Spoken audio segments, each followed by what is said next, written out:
responsibility to take it to the world. And it's my goal and my passion and responsibility is to open the rest of the world to you as quickly as possible. Now that we solidified the United States, we solidified or stabilized the merchant environment, now we're focusing on let's get Asia open. Let's, at the first of next year, we get Europe open. We take this around the world. And the person that's going to make that happen to change lives all around the world, not for just this year, but for years and years to come, ladies and gentlemen. Get your notepads out. Your hand's going to cramp up. Ladies and gentlemen, the most renowned chemist in the world of cannabinoid and hemp oil. Please welcome to the stage, Dr. Christopher.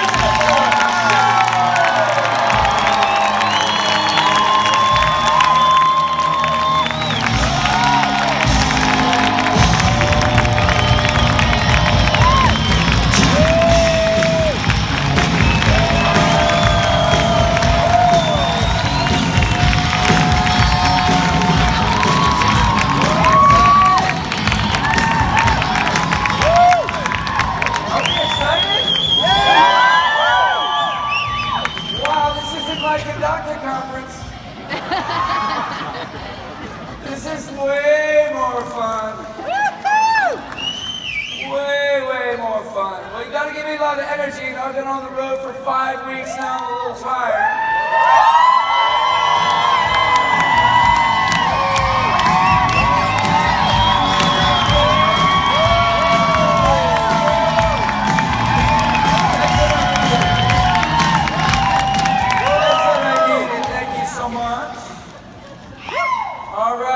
To change the mind stream of the American public. And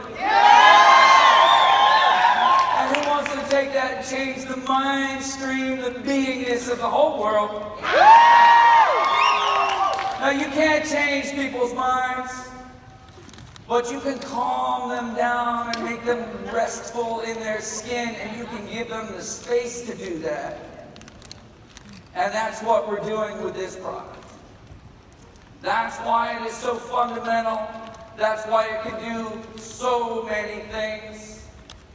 We talk about mind-body connection, but how is your body going to rest? How is it going to feel? How is it going to digest? How is it going to repair when it's got this jangle going on? It's got this pain going on.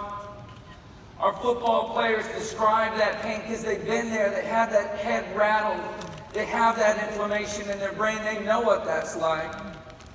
But we're all going through that just at lower levels. Sometimes higher levels. We live in a moldy house. Have we hit our heads a couple times? Have we had infections? Do we have leaky gut? These are all creating that space where our brain can't rest. This product can help that calm down. And when you calm that down, it cascades through the whole body. And the whole body can know rest. And the whole body can heal. So today and tomorrow, I'm going to take you through some things. I'm going to get you to understand the product, to know the product. This whole thing grew so fast, it was almost hard to control what went out there, what information went out there. But everybody knew it worked. They take it, they feel it, it's palpable, the change. But why does it work? So we'll talk more about why it works, what's in the product, why we can say the best hemp-derived phytocannabinoids anywhere. Now, why do we say phytocannabinoids? Or phytocannabinoid diols? We'll go through all that. We'll talk about the delivery system. This is the key. This is the secret sauce. You take a wonderful plant, you take wonderful compounds from it, but unless you can get that in, get it into the blood, get it up into the brain, get it where it needs to go, those compounds aren't going to do anything for you. So the key is how we get this in there. And the beauty here is that this vehicle that brings those compounds in is a medicine in itself. So just in case you didn't know who I was, Christopher Shea, PhD. I had a PhD in environmental metals chemistry after I was an organic farmer. In fact, I was an organic biodynamic farmer. They're like soil sensors. Because I was raised by academics, and I went into school believing in nothing, and I thought I could follow this science path and make a change in the world, and I was disillusioned in school. I just didn't feel that it was really taking me anywhere. I was studying environmental treatment of environmental chemical spills, and I found they weren't really doing anything to help. That's why I left school. I went into organic farming. I did all these different things. And you know, you're not really in control of your life. You're not in control of what you do. And the world sends you where it's got to send you. So I made my decision to leave. I made my decision to study a holistic environmental health. And then the world made the decision to send me back to school, and I did that, and I got a PhD in metals chemistry. I'm like, why am I doing this? Who knows? Who knows? Just keep doing it. So I did it, and then I patented some testing for mercury in people, and it was super special testing, and so I went out and started a company. You know, why? One of my spiritual teachers said, you're going to go to Boulder, you're going to start this company. I said, what? What are you talking about? I'm not going to do that. And so I put my resume out everywhere, and nothing happened. I went to Boulder and started this company. And so I'm testing mercury in the environment, and I'm like, what am I doing? And then I was like, oh my God, it's all in me. I got all these amalgams. And I start testing people. I'm like, oh, here's the problem. We got to clean people up. And clean people up, I had to get this stuff called glutathione into the body. And yes, who loves glutathione? Oh, I think I know the next product. Yeah. Thank you. You hear that, Paul? So to get that into the body, I got on these things called liposomes. These little spherical vesicles for getting things to diffuse passively right in your body, right from your mouth, your stomach. And that led me down the line to doing CBD. So, why do we love CBD and the phytocannabinoids? What do they do for us? Turns out the biggest class of receptors, so receptors are things on the edge of your cells that respond to things like hormones, neurotransmitters, signalers throughout the body. And they take cues and they turn these into proteins, and they organize the biochemistry around the things that are hitting the receptors. So you have hormones, you have testosterone, you have estrogen, and you have receptors for those. So there's a lot of different chemicals you make and a lot of different receptors. The biggest class of receptors in the whole body are cannabinoid receptors. Why? Is it because we smoke pot since the beginning of time? I hear a lot of yeses there, but it's not really the answer. The answer is the endocannabinoid system. We make cannabinoids inside our body. And these are neuroendoimmune modulators. They modulate the way we make hormones, the way we run our immune system, and the way we run neurotransmitters in the brain. And they're dominantly in the brain, the central nervous system, and in the periphery on the immune cells. They're super, super important. And they exist in everything above an insect. So all higher life forms, their dominant receptor set for modulating neuroendoimmune are cannabinoid receptors. We make these. So the dominant ones are CB1, which is in the central nervous system. There's CB2, which is in the immune cells. The CB2 is the one we're mostly working with here because it's controlling inflammatory processes. To give you an idea, the central nervous system, if you were to take THC is going to go in and it's going to strike the CB1 receptors in the central nervous system, and cause the psychotropic effects.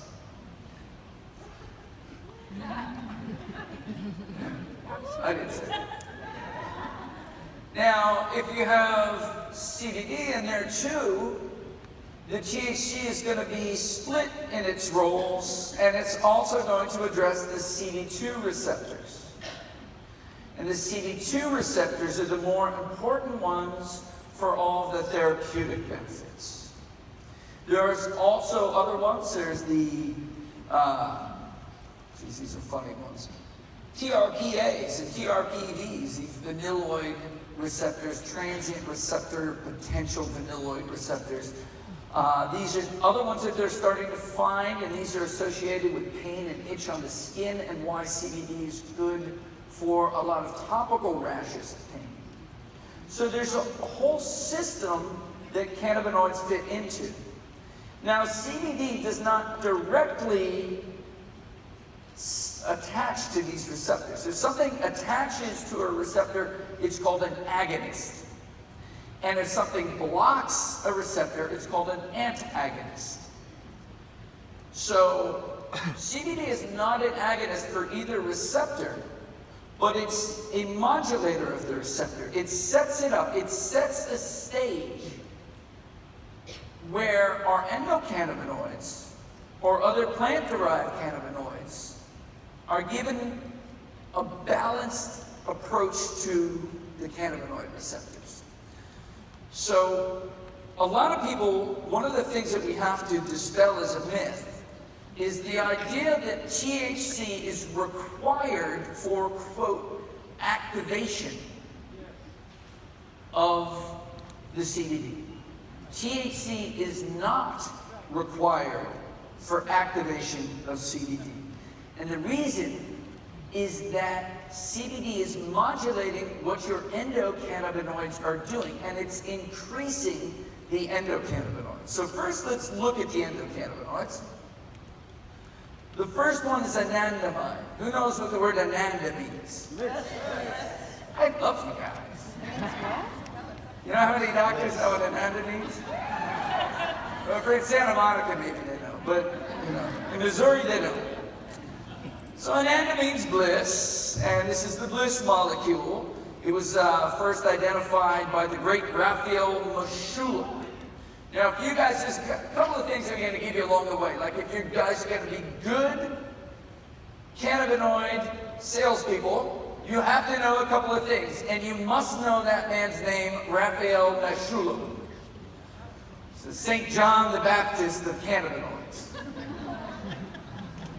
He's at Hebrew University. They identified this in 1992, and it goes after both CB1 and CB2. It's found in chocolate. It's thought to be the reason why people really like chocolate, why it makes you feel better. You're stressed out, you eat chocolate, you get a little glycemide there. It is also produced in the body during meditation. Any of the meditations that produce a blissful state, which is all of them if you're doing them right, are helping you produce anandamide. And this is also part of the runner's high effect. So that's our first one. And then there's this other one, 2-arachidonyl glycerol, which we call 2-AG for short. There's even higher levels in the central nervous system than the anandamide, and very high levels in breast milk. It's part of why those babies sleep so peacefully. It is also both a CB1 and CB2 receptor agonist. For a while they were trying to figure out, is it a neurotransmitter? Is it a neurosignaler? But then they found it's a cannabinoid, and it's working with this cannabinoid system, neuroendoimmune. Neurotransmitter, endo is your hormone system, and immune, your immune system. So you'll hear people say CBD increases endocannabinoid tone. Now, what does endocannabinoid tone mean?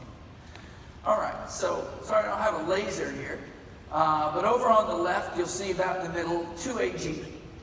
That's 2-arachidonyl glycerol, the one in the breast milk. CBD stimulates the production of 2-AG. So it's making you make more 2-AG. Then you have anandamide. Anandamide is produced, and like all neurotransmitters, it's produced and also decays, it breaks down. And CBD blocks FAAH, the enzyme that breaks down anandamide. So it's causing a synthesis of 2-AG and a pooling up of the anandamide inside the synapses. This is increasing your endocannabinoids. This is a big part of why you take CBD and feel it so quickly. You cool up your own cannabinoids. And these cannabinoids are very specific for the CB1 and CB2 targets. This is why you don't need CBD to activate, you don't need THC to activate CBD. Now that doesn't mean that we don't want a pool of different phytocannabinoids, and we'll talk about what are the phytocannabinoid diols listed on that. It's good to have a number of different cannabinoids, a number of different terpenes together in the mix. But you do not need the THC. So think of CBD as, oh my God. Look at that, I got lazy. It's 419. Pretty weak laser, JT. You ever heard that before?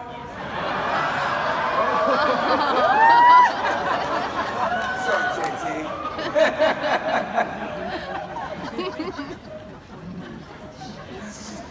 All right, so CBD is setting the stage.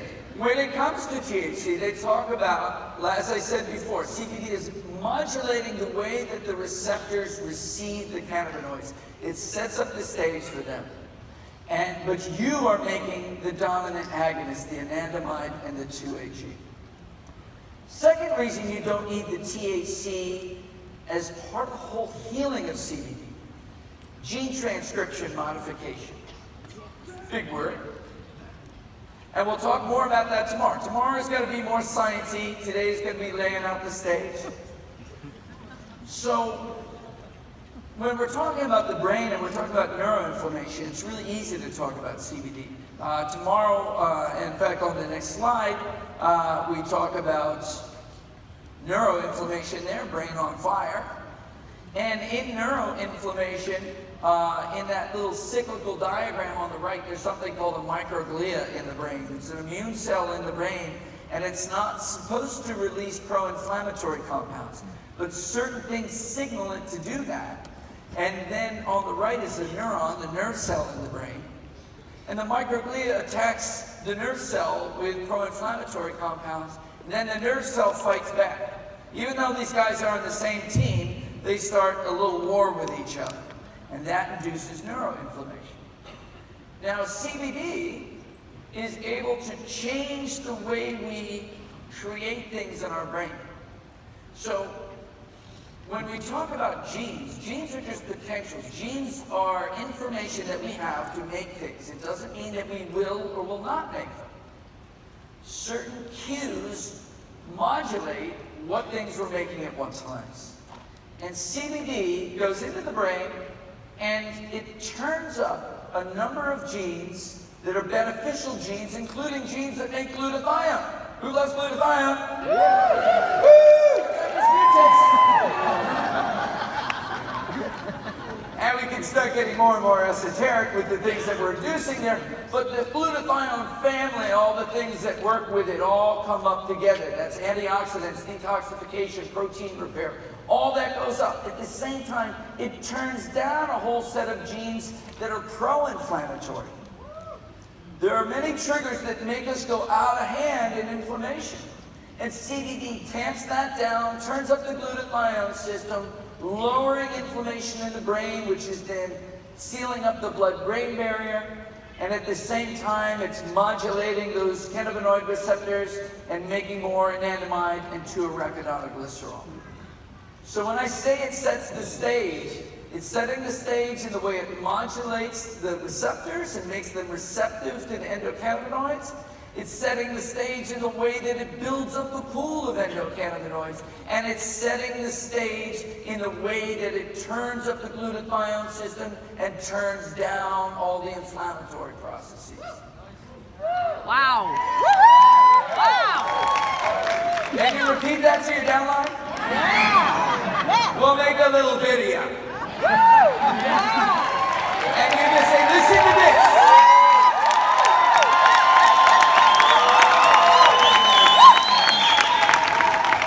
And if they don't sign up, then, just dose them a couple more times anyway. You just got to get past that neuroinflammation they have. The brain's on.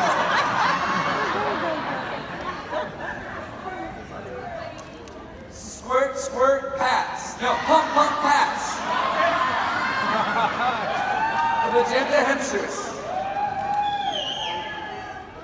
All right, so we'll talk about that stuff tomorrow. Brian, do you have a video for me? Brian's going to show us a video. That'll be part of Most the eye video. care supplement delivery systems now, which is generally capsules and caplets, don't get absorbed well by the body. Turns out, nature has given us the perfect blueprint for a solution, the liposome. Cell membranes are comprised of lipid bilayers, and we can make these same lipid bilayers and use them to wrap around the nutrients we want to deliver. And we can make these so small they get delivered right into the oral cavity, into circulation, before they even get down to the stomach. And these liposomes are so similar to your cell membranes that they are incorporated, fused into the cell membrane while the nutrients are delivered right into the cell.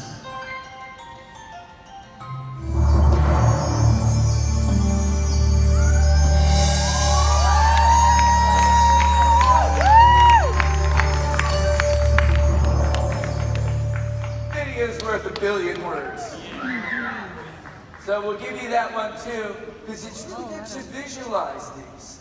The lysosome is a really beautiful thing. It's a little microcell. And it's made out of the same things that your cell membranes are made out of. Your cell membranes are made out of something called a phospholipid. And this is really important. This is one of the beauties of this delivery system. I said at the beginning that the carrier, the vehicle itself, is a medicine. So phospholipids, over there on the left, you see that thing that looks like a walking stick figure. At the top, it's water soluble, and the bottom is fatty. It's fatty acids, it's fat soluble. And they arrange into those bilayer sheets. You remember from chemistry, that's what the cell membrane looks like. Little fatty tails touching each other, the water soluble heads. And when you put that in an aqueous or watery solution, you get that spherical vessel on the right that we call a liposome.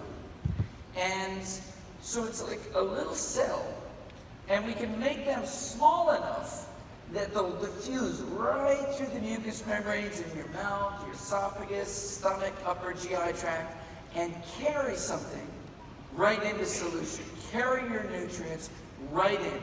You can take what was a limited absorption and increase that. You can increase it many, many folds sometimes. So when you're looking at something like CBD, if you just take CBD in a raw oil in a capsule and swallow it, you're getting 6 to 10% absorption. You just paid a lot of money for not a lot of absorption. High cost, low absorption compounds are the ideal target for these kind of delivery systems. And we can increase that 5, 6, 7, up to even 10-fold, depending on how good the native GI tract is. And very importantly, we get immediacy. You've all felt the immediacy, haven't you? Boom. Nothing speaks to you like 2 minutes and you're in.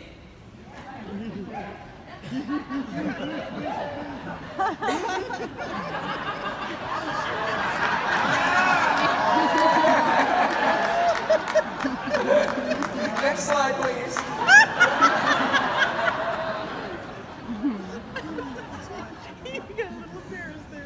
So, Turns out that if you didn't even put anything in the liposome and you took the liposomes, they would be incredibly therapeutic.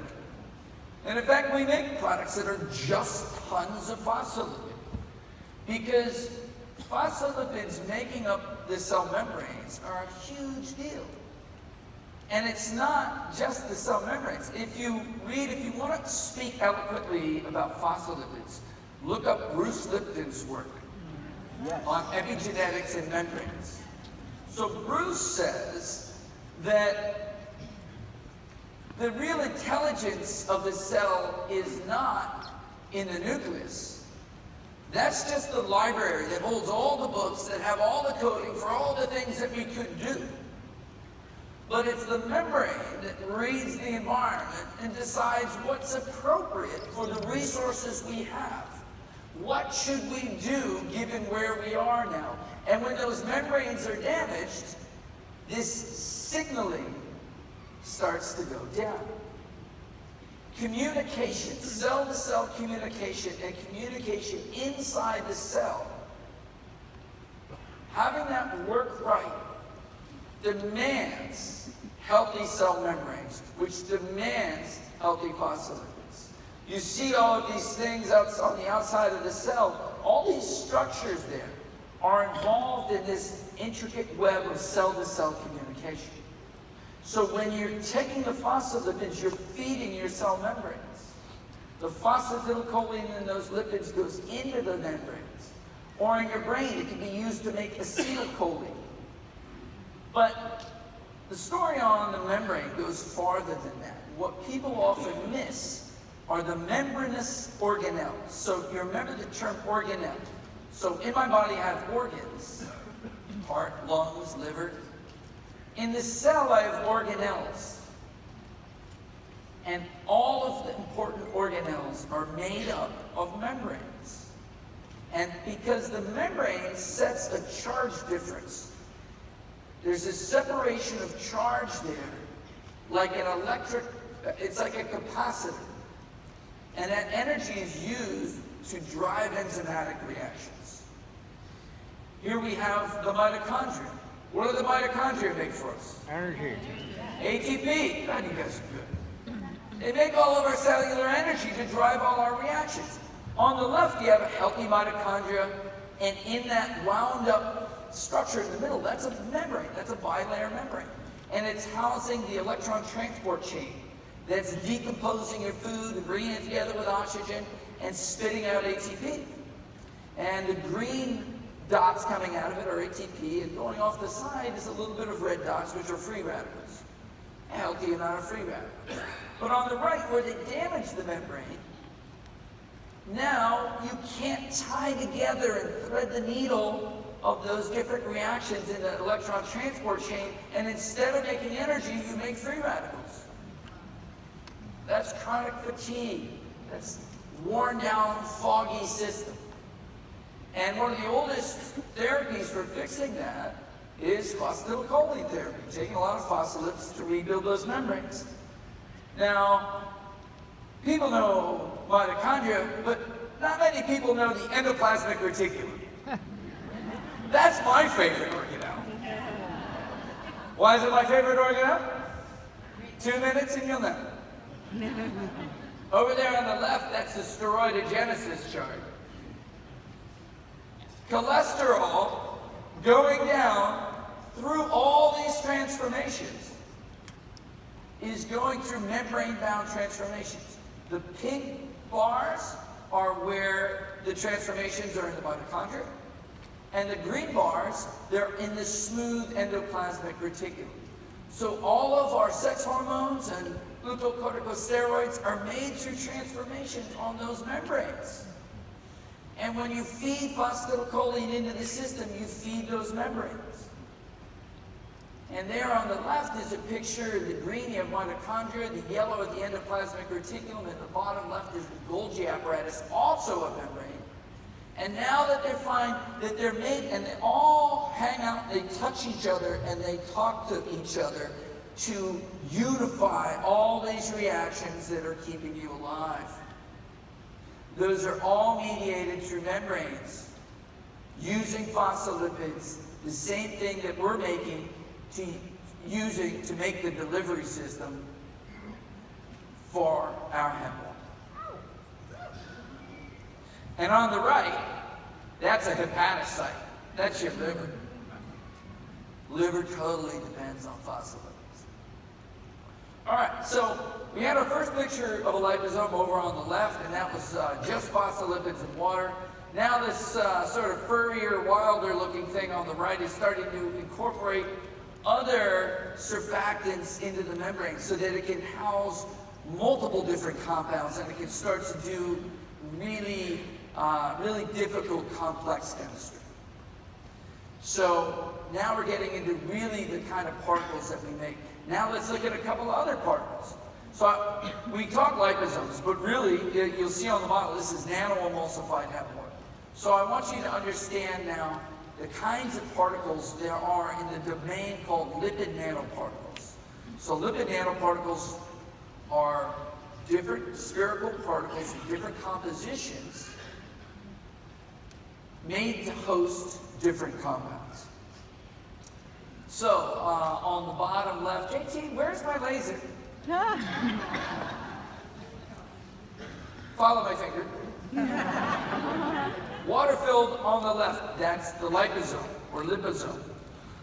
In the middle, that's oil in the middle with a single layer of phospholipids around the outside, and that's called a nanoemulsion.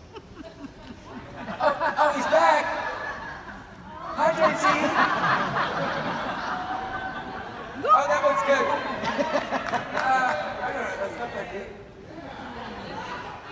Must be bouncing off of it. He took some that one. All right, I'll go below it. So there's the water-filled one. The middle is an oil-filled one. That's more like what we're working with here, a nanoemulsion. The oil in the core has the phytocannabinoids dissolved with some terpenes wrapped with the surfactants. But the one above it is more like it. So you've got phospholipids as your dominant surfactant, and then you've got a co-surfactant.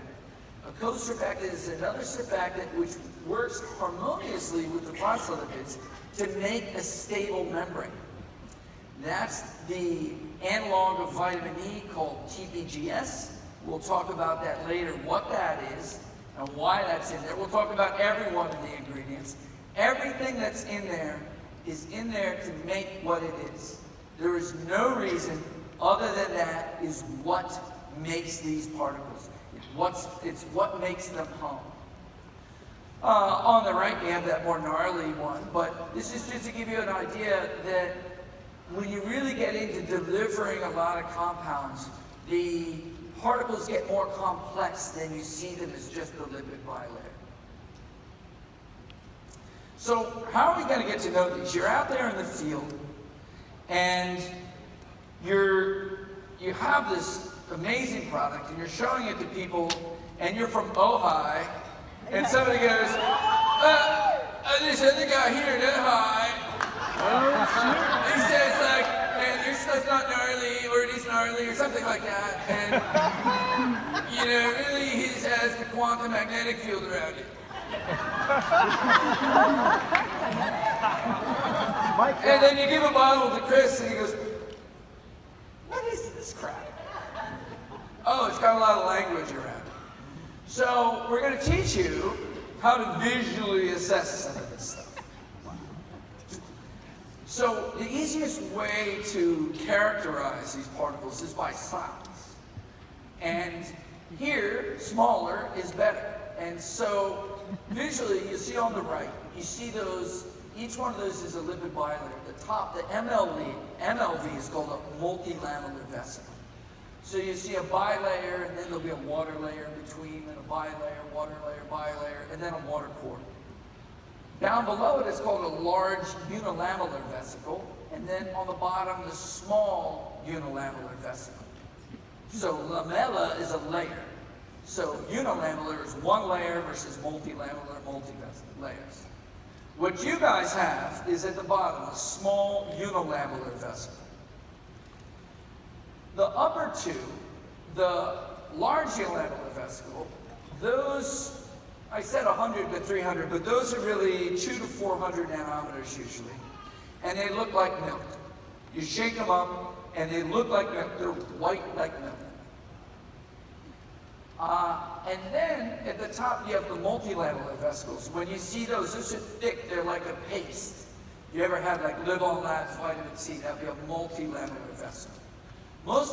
There's only 1 or 2 things claiming to be a liposome or a lipid this or nano this out there in the CBD world.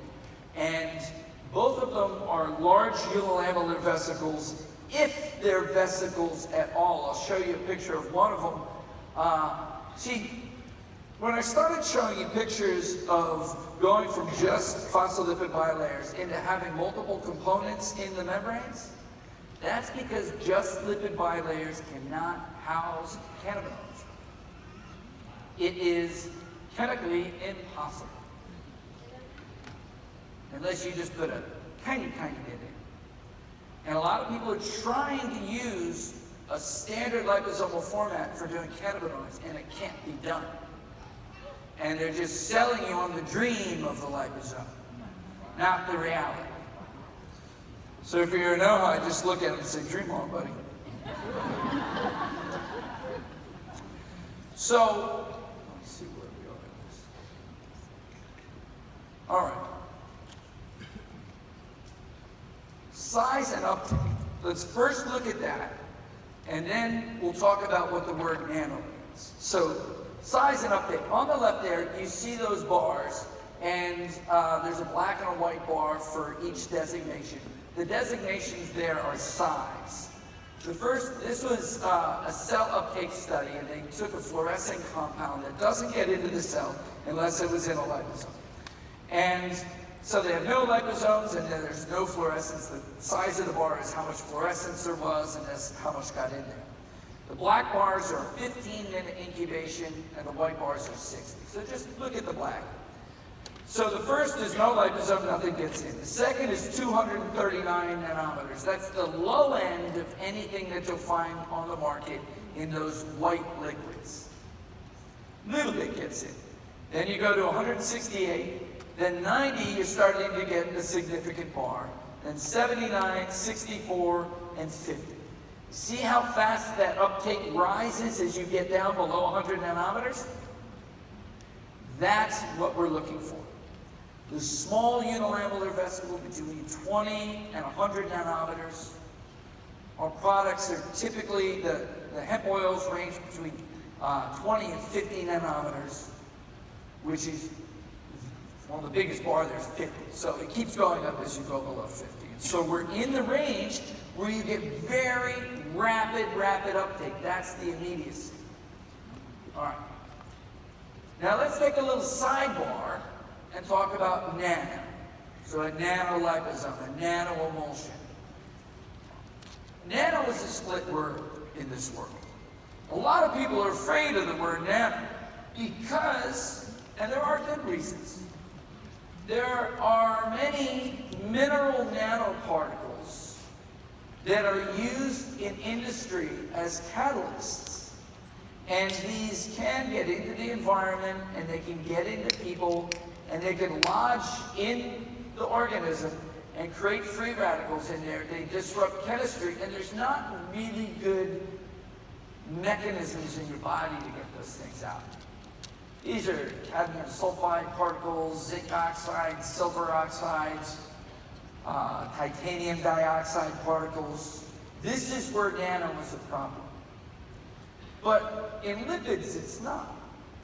Nano just means less than 100 nanometers. It was a size range determined by the nanotechnology industry early on, just to differentiate when you were getting into this small range where these catalysts worked real well. So that pertained to mineral catalysts. But the word stuck for a measure. Anything under 100 is called nano. So if you're a nanoemulsion, you're an emulsion that's less than 100 nanometers.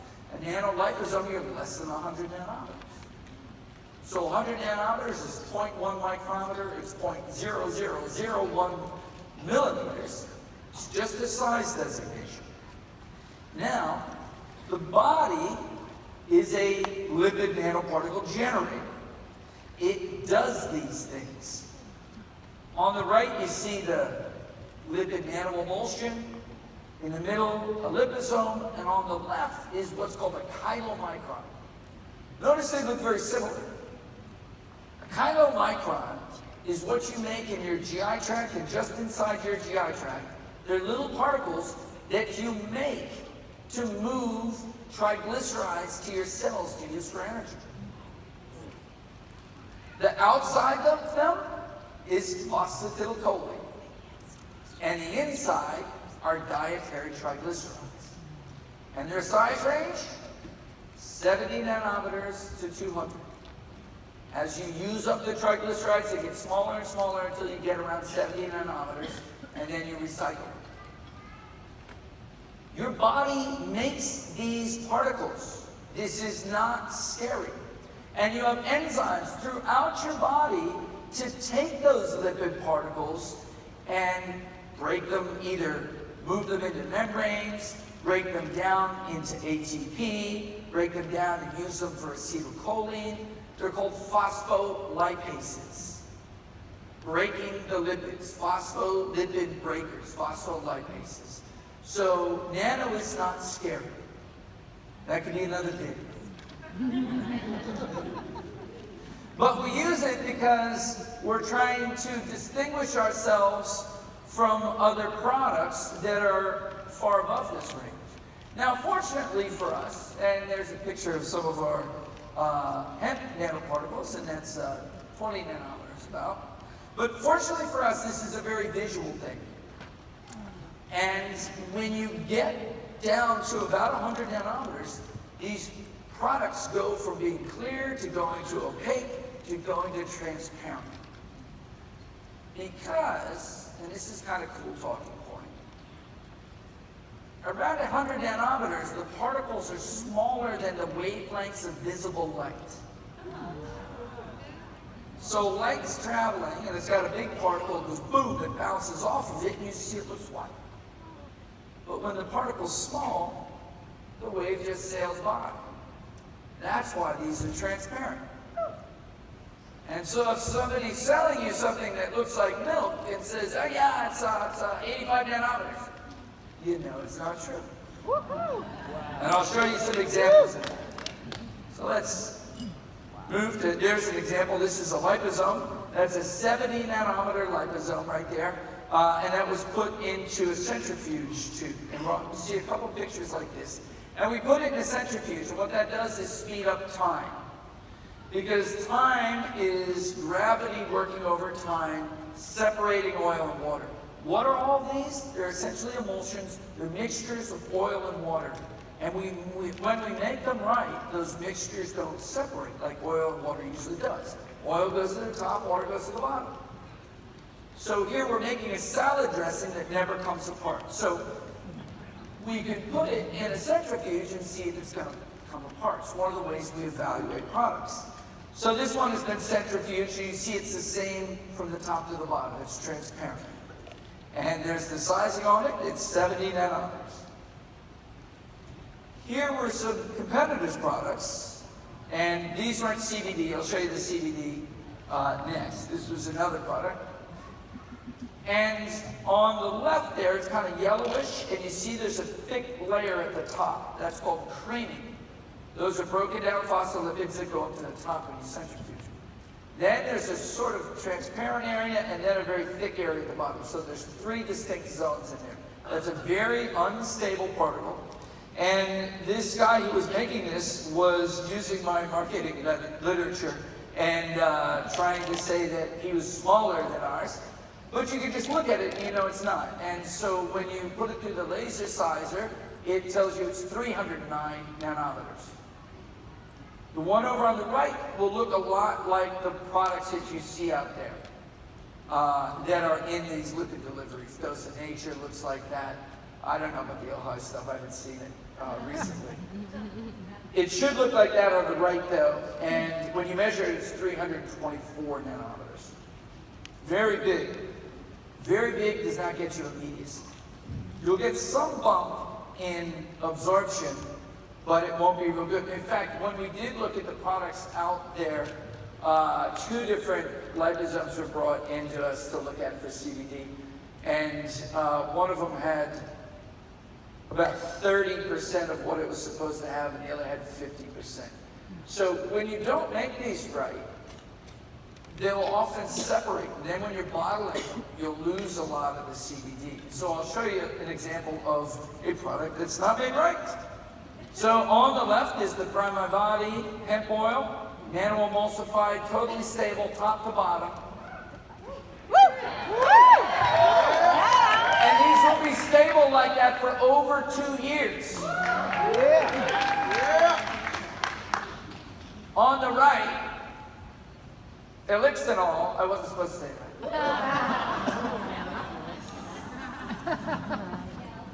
And what they did, because he didn't understand that you can't do this with his liposome system, and it kept falling apart, so they put a whole bunch of xanthan gum in it to make it really thick so it wouldn't separate.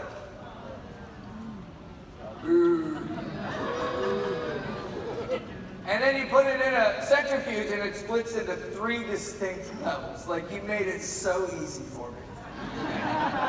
Land the softball.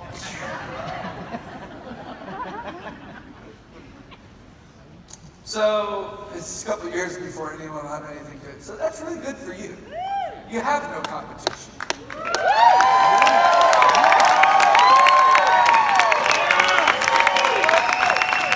What better can you hear? All right, so how does this stuff work? Does it go in? Of course it goes in. We felt that. But here's some data on it. This is some early data that we got. And we went and measured. We took 10 people and we did 5 time points over the day, dosed them up, took their blood, and that curve at the top came out of it. And then we plotted that against a pharmaceutical curve. And in the bottom curve, they used 10 milligrams. In the top curve, we only used 5. There was a 5.5-fold increase in bioavailability. And that pharmaceutical is already supposed to be a high bioavailability spray. So you can take that one to the brain. You can take it to the brain. So these formats are more expensive than just buying CBD raw, but the reward is this super accelerated bioavailability, the therapeutic nature of the vehicle itself, and that immediacy. When your brain is frazzled or fried, anxious and foggy, you get relief immediately. Yeah.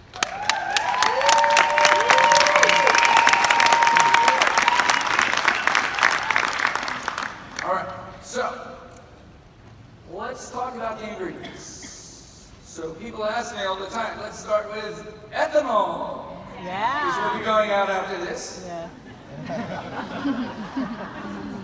So why is the ethanol in there? Because the ethanol has to be in there. That's why the ethanol is in there. The ethanol has several different functions in this. There's a blend of water, glycerin, and ethanol that set up a chemical space where the particles have enough flexibility to be cut down into small sizes, and that they want to stay that way. You're finding when you make these, when you make particles for a lot of different products, each product, each thing in there wants a slightly different particle. It's living in there, it's the house for it. And the particle to be a certain size wants an environment around it that's conducive to it becoming that size and staying that size. And the ethanol is a big part of the particle's happiness. Its stability in its size range. It's crucial. You move that down, it doesn't work. You move it up, it doesn't work. Or you have to do it very, very differently. The ethanol also is a big part of the permeation across the mucous membranes. Ethanol and glycerin are both permeation enhancers. They're helping the particles get through the mucous membranes in your mouth and as they go down. Glycerin is doing that too. And thirdly, the combination of the ethanol and the glycerin together does something called lowering the activity of water. This makes it so that the microbes, the bacteria, the fungus, can't grow in it. It makes it self-preserving, so you don't have to add potassium sorbate or other stabilizers like that, preservatives like that. You make it so they can't get water in there. The second thing that does is it prevents the water from breaking down the molecules in there. There's a very delicate dance between all of these ratios. If you were to come in and watch R&D in our lab, it's a harrowing event. There's like so much at stake, and we're always trying to do the most radical thing. You know, liposomes used to be one-trick ponies. We get one thing in there, vitamin C. Now it's like, I'm trying 30 this week. And they're all totally different. Now we got to make 7 different particles, put them together at the end. They all have to be stable. There's a lot that goes into that. There's a lot of decisions. And they're not based on money, like what's the cheapest ingredient. They're based on making the best product possible.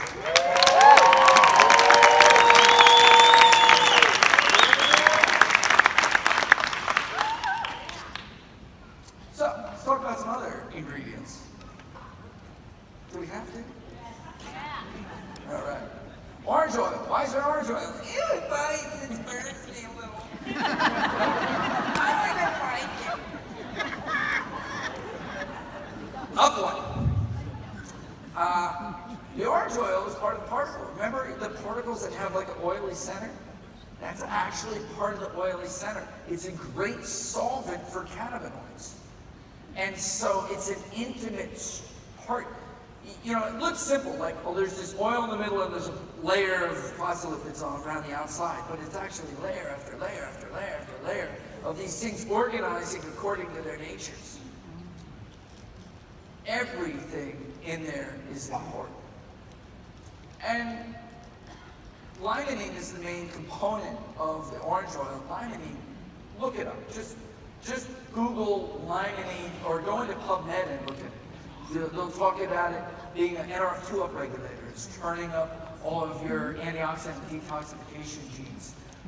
They're using it in cancer therapies. It's all over the place. It's a beautiful molecule that has a lot of good effects to it, but for us, it's a physical chemistry effect.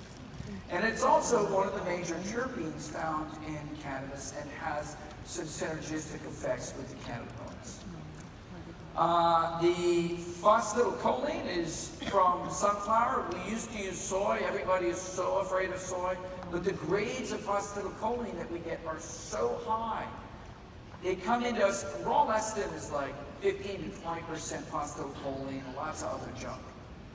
And if you're looking at soy, raw soy lecithin, yeah, there's other junk in there we don't like. There's estrogen-like compounds, there's soy proteins. But when you get a 95 to 100% PC, there's nothing bad left. It's all pure. I'm just lining you up in case the sunflower phosphatidylcholine supply tanks again. This happened. This is actually really true. I mean, this will sound like a joke, and it's almost comical, but 3 years ago, I almost had a nervous breakdown because we switched everything to sunflower. And then all of a sudden, the world's sunflower PC supply tanks because of the damn Ukrainian rebels. Swear to God, biggest sunflower lecithin plant in the world, Cargill in Ukraine, they took it over. All of a sudden, I can't get PC. I almost want to tell you who I met the other day, though.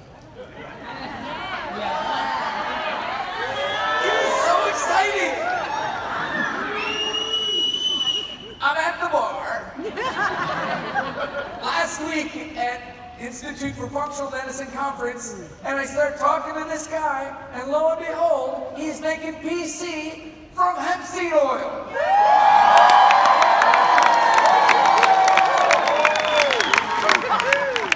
I couldn't believe it. Let somebody slip me a Mickey. But it was true. We're going to look at that. No guarantees. It has to be good. Yeah. That would be amazing. All right. And moving on, the last one we have, well, let's discuss phytocannabinoid diols, and then I have another slide on ingredients, and then they're going to kick me off the stage. So phytocannabinoid diols. Why do we say phytocannabinoid diols? It's kind of a complex thing. There is pure CBD, now has a drug application for it. And the definition of that is it's like a 99% pure synthetic CBD. Natural sources with multiple cannabinoids are still not that drug. And so we normalize or set the concentrations there according to a class of compounds called phytocannabinoid diols. So a diol, like cannabidiol, will have, now if JT had a good laser for me, this would be easy. They have 2 hydroxide groups, OH. See the OH on the top and the OH on the going sort of the bottom left. That's cannabidiol. Now the one below it, that's supposed to be cannabidiol. No, what's the one below it? Oh, sorry. The one below it is CBDV. I didn't type that in there right.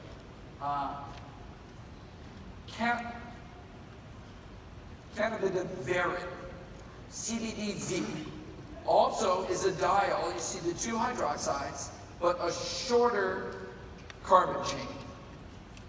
Then below that is CBDA, which just is an unheated version of CBD. You see the 2 hydroxides, and then on the side there's a carboxylic acid, there's an OOH. And on the bottom is cannabidiol, they call it the mother of cannabinoids. It's the one that all the others are made from in the plant. And also 2 hydroxides. So a diol has 2 hydroxides versus tetrahydrocannabinol has 1 hydroxide. So those are the diols. And when it says total phytocannabinoid diols, it's the sum of all of those. All right? This is a really nice mix. And it's very rare to find things, especially like the second one, I know it doesn't say CBDV, but that's CBDV. It's a really precious one. And that's at 8%. The CBD is around 90%. CBDA is about 0.5, and CBG is running around 2. Each of these batches varies a little bit, but that's your general outlay, and that's what phytocannabinoid diols are, and that's why we use that term instead of just looking at cannabidiol. Right? And THC content in this product is tested at below 0.002%.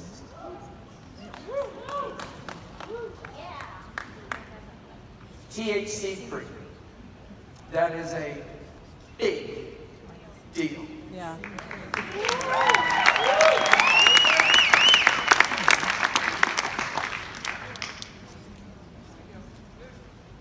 Now, remember, see, there's confusion. Is this an oil? Now, yeah, we're calling it hemp oil. We do a lot of things. We call it liposome, we call it hemp oil, just for simplicity. But it's not.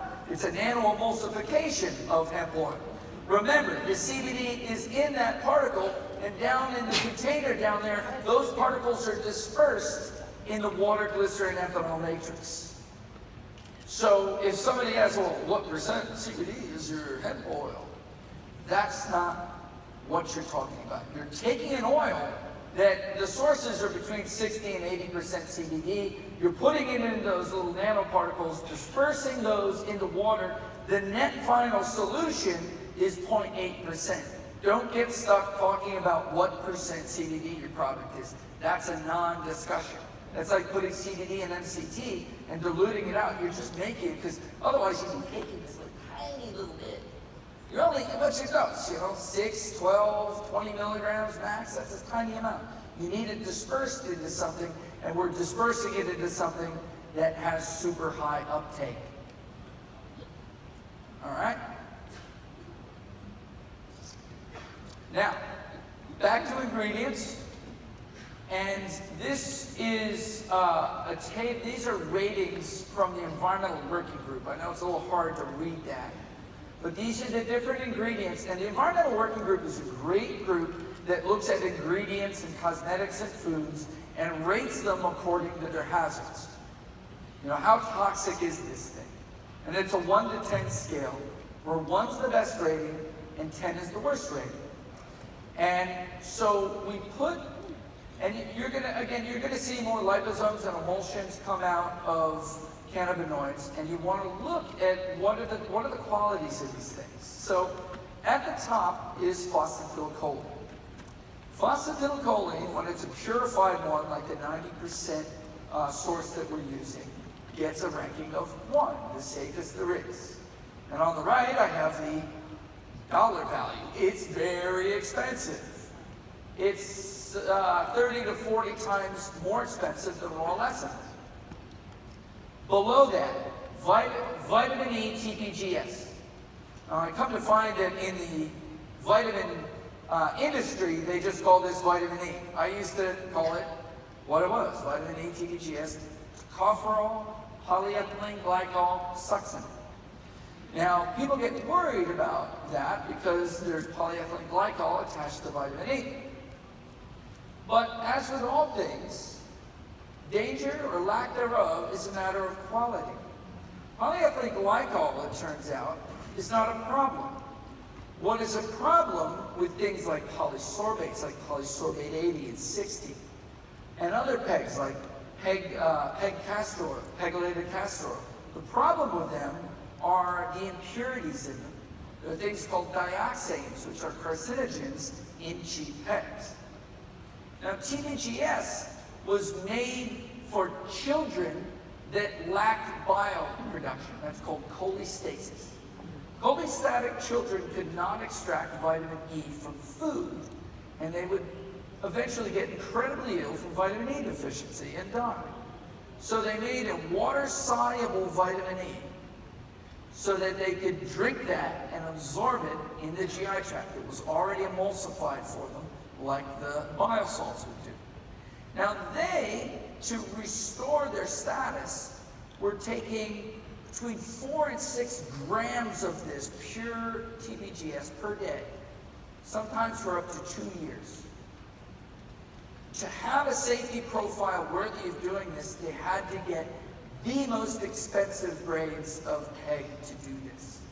And that's why Environmental Working Group rated this ingredient a 1. You cannot do any better. It is clean, clean, clean.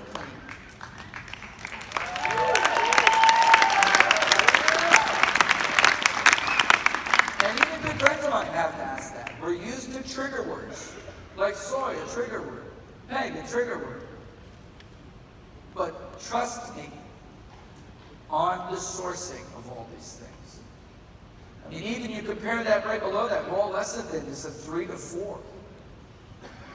The pegylated castor oils are 5s, and polysorbate a 3. So these ingredients are all highly, highly vetted. And the doctors I hang out with range from guys who work in the Cleveland Clinic to guys who are totally esoteric. And everybody comes to the conclusion that these are the best products possible. So now, what's on everybody's mind out here is, oh my God, he's got quicksilver hemp oil and he's selling that. It's cheaper than mine. What am I going to do?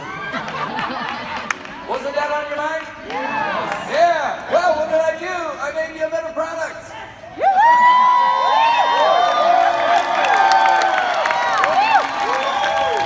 Keep the price the same, 33 3% more phytocannabinoid diols in there now. There's 400 milligrams per bottle, 16 milligrams instead of 12 in your 4 pumps.